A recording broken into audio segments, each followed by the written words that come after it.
अस्सलाम वालेकुम। तो आज मैं आपको एक्सरसाइज 1.6 कंटिन्यू कराऊंगा और क्रैमर रूल सॉल्व कराऊंगा। तो चलते हैं इक्वेशन की तरफ। तो आपके पास ये अभी इक्वेशन है। इस इक्वेशन को जो है वो क्रैमर रूल के थ्रू सॉल्व किया है। तो आपको भी एक अपनी तरफ से एग्जांपल दे दूँ ताकि आपको समझ में आ जाए किस तरह लगता है क्रैमर रूल। तो वाइट बोर्ड की तरफ चलते हैं।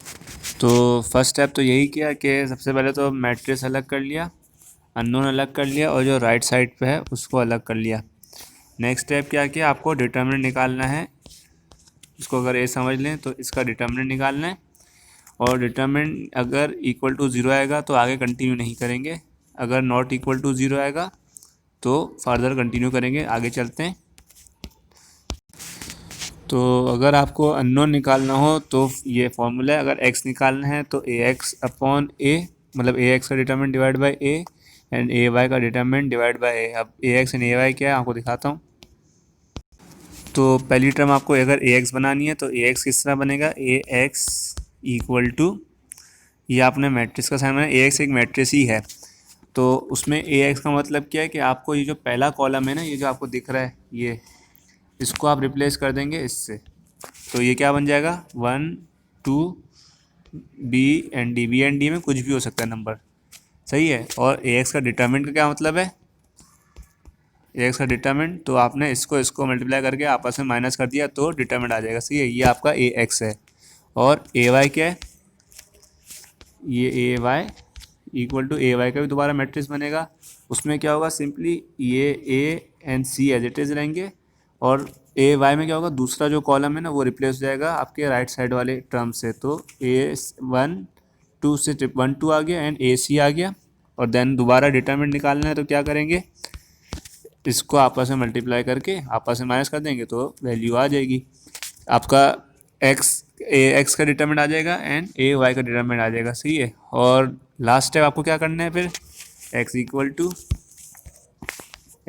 टू जो ए एक्स का डिटरमिनेंट आया है डिवाइड बाय जो आपने ऊपर टॉप पे ए का डिटरमिनेंट पहले निकाला उसको डिवाइड किया, तो आपके पास एक्स की वैल्यू आ जाएगी।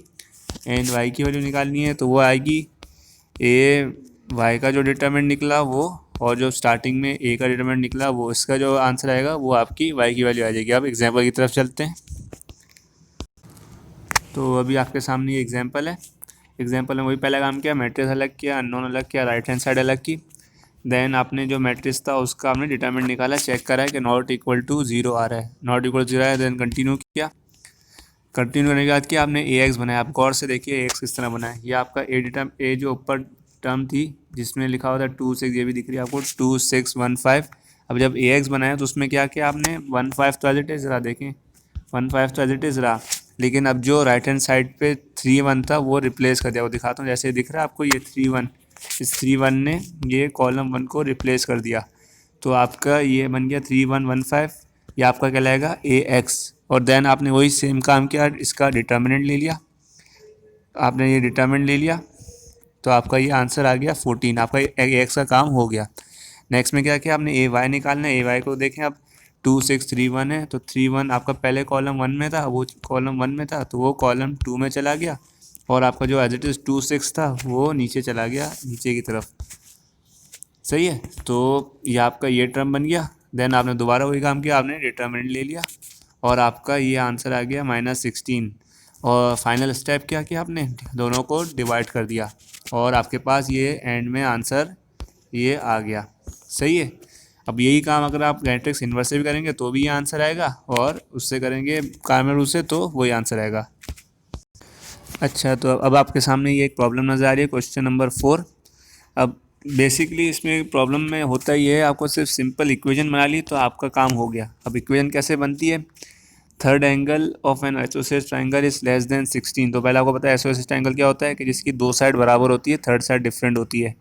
तो एक तो जनरल इक्वेशन बनेगी कि अगर दो साइड बराबर है तो ये तो हो जाएगा 2x, मतलब इक्वल यू एक्स प्लस, नहीं sorry, to 2x plus Y equal to 180 degree, क्योंकि ये तो जनरल इक्वेशन है।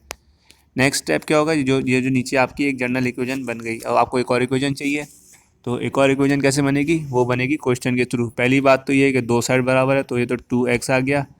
और दूसरी बात क्या कि जो आपका आंसर है वो लेस देन, मतलब आपको जैसे क्वेश्चन पढ़े third angle of an isosceles triangle is 16 less than the सम।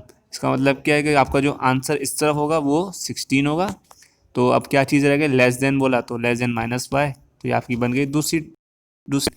अब इन दोनों का आपस में आपने जिस तरह को पहले तरीका होता है उस तरह से सॉल्व कर लेना है।